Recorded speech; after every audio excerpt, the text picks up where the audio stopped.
হুজুরের ভক্ত। আর যারা তহা হুজুরের ভক্ত তাকে জুতো মেরে করব শক্ত।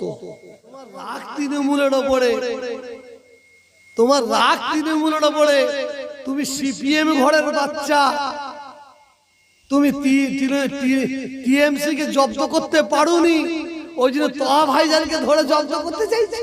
আমি তহা যখন আপনাদের এখানে আসি বুঝাবার জন্য বলছি, কিছু বেঈমানের বাচ্চা এটাকে কেটে দিয়ে বলে তহা সিদ্দিক নিজে বলেছে। আমি তহা সিদ্দিককে আপনাদের এখানে আসছি বুঝাবার জন্য বলছি। আমি গাড়িতে এক বোতল মদ নিয়েছি, নিয়ে খেতে খেতে আসছি। আমি ছাড়া কেউ জানে না, কেউ জানে না। আর আপনারা বলবেন তহা সিদ্দিক মদ খেতে পারে না, কারণ বলবেন কেন?